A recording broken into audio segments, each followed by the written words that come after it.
Hello friends, நீ நான் காதல் என்ற எபிசோடில் என்ன நடக்கலாம் அப்படிங்கிறத பற்றி பார்க்கலாம். இன்றைக்கான எபிசோட் இன்ட்ரெஸ்டிங்கான எமோஷனல் எபிசோட் அப்படின்னே சொல்லலாம். ராகவ், ஆகாஷ், அபி, அனு எல்லாம் வீட்டுக்கு பின்னாடி இருக்க கார்டனில் உட்காந்து பேசிக்கிட்டு இருக்காங்க. இப்போ அபி வந்து முரளிக்கு எதிராக ஸ்ட்ராங்கான ஆதாரம் கிடைக்கலன்னா அஞ்சலி அக்கா என்ன தப்பாக நினச்சிருவாங்கன்னு சொல்லி ரொம்பவுமே எமோஷனலாக கண் கலங்கி பேசிக்கிட்டு இருக்காங்க. இப்போ ராகவ் சமாதானப்படுத்திட்டு இருக்காங்க. அந்த கல்யாணம் நடக்கும்போது முரளியோட அம்மானு ஒருத்தவங்க இருந்தாங்கல்ல, அவங்கள பார்த்து எப்படியாவது உண்மையை சொல்ல வைக்கணும், அப்படி இல்லாட்டி சங்கர் வாய் திறந்து எல்லா உண்மையும் சொல்லணும் அப்படிங்கிற மாதிரி சொல்லி ரொம்பவுமே எமோஷனலாக பேசிக்கிட்டு இருக்காங்க. எல்லாரும் சமாதானப்படுத்திட்டு இருக்காங்க. ஒரு கட்டத்தில் பார்த்தோம்னா அனு வந்து அபியை சமாதானப்படுத்தி அங்கேருந்து கூட்டிகிட்டு போயிடுறாங்க.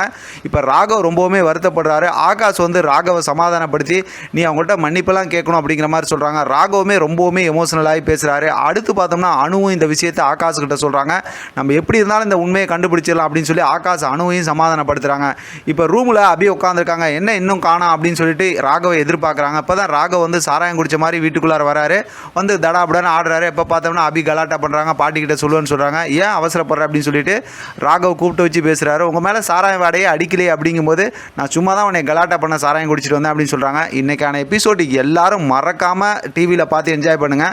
அந்த அளவுக்கு ராகவும் அபியும் வந்து அவ்வளோ ஒரு எமோஷனலாக ரொமான்ஸாக பேசிக்கிறாங்க. ஒருத்தர் பார்த்துக்கிறதே அவ்வளோ க்யூட்டாக இருக்குது. கதையை கொண்டு போனால் ரொம்ப போரிங்காக கொண்டு போகிறாங்க. அதே நேரத்தில் சுவாரஸ்யம்னா அவ்வளோ அட்டகாசமாக கொண்டு போகிறாங்க. அப்படி தான் பார்த்தோம்னா நீ நான் காதலும் இந்த எபிசோடு அப்படி தான் போயிட்டுருக்கு. அதே போல் மகாநதியிலையும் செம்ம எமோஷனல் சூப்பரான மூமெண்ட் போய்கிட்டு இருக்கு. இப்போ ராகவ் கிட்ட அந்த மாதிரி பேசி முடிச்சதுக்கப்புறம் நான் உன்னை நாளைக்கு ஒரு முக்கியமான இடத்துக்கு கூட்டிகிட்டு போகணும், தயவு செஞ்சு வரியா அப்படின்னு கேட்கும்போது இப்படிலாம் கூப்பிட்டா நான் வரமாட்டேன், இன்னும் ரிக்வஸ்ட் பண்ணி கூப்பிடுன்னு சொல்லும்போது தான் இப்போ ராகவ் வந்து கை கட்டி குனிஞ்சி அப்படிலாம் கூப்பிட்றாரு. அபி ஒரு கட்டத்தில் செம்ம க்யூட்டாக வந்து சரி வரேன் அப்படிங்கிற மாதிரி சொல்கிறாங்க. அடுத்த நாள் பார்த்தோம் அப்படின்னா ராகவும் அபியும் அந்த இடத்துக்கு போகிறாங்க. ஏற்கனவே நம்ம ப்ரொமோவில் பார்த்த மாதிரி தான் அந்த இடம் பார்த்தோம் அப்படின்னா ராகவோட அப்பா அம்மா இருக்காங்கல்ல, விஸ்வநாத நாராயணன், அதே நேரத்தில் வசுந்தரா அப்படின்னு சொல்லி அவங்களோட அந்த சமாதி இருக்குது. அங்கே தான் கூட்டிகிட்டு போகிறாங்க. இப்போ அபிக்கு ஒன்றுமே புரியல, என்ன இடம் என்ன இதுன்னு. அங்கே போய் பார்த்ததுக்கப்புறம் தான் அபிக்கே புரியுது. அது மேலே அந்த எழுதியிருக்க பேரெல்லாம் பார்க்குறாங்க. அதுக்கப்புறம் பார்த்தோம் அப்படின்னா ராகவ் வந்து அப்படியே அமைதியாகவே நிற்கிறாங்க. அபி வந்து ராகவை பார்த்துக்கிட்டே இருக்காங்க. அதோட பார்த்தா எமோஷனலாக இன்றைக்கான எபிசோட் முடிச்சிருக்காங்க. நாளைக்கான எபிசோடில் ஏற்கனவே நம்ம ப்ரொமோவில் பார்த்த மாதிரி ராகவ் அவரோட மனசில் இருக்க எல்லா விஷயத்தையும் அபிகிட்ட சொல்கிறாங்க.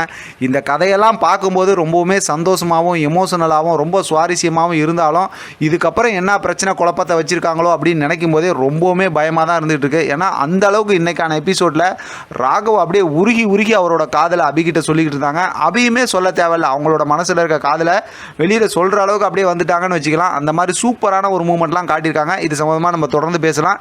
இதை பற்றி உங்களோட கருத்து கமெண்ட் பாக்ஸில் தெரியப்படுத்துங்க. தொடர்ந்து ஆதரவு கொடுங்க. தேங்க்யூ ஃபார் வாட்சிங்.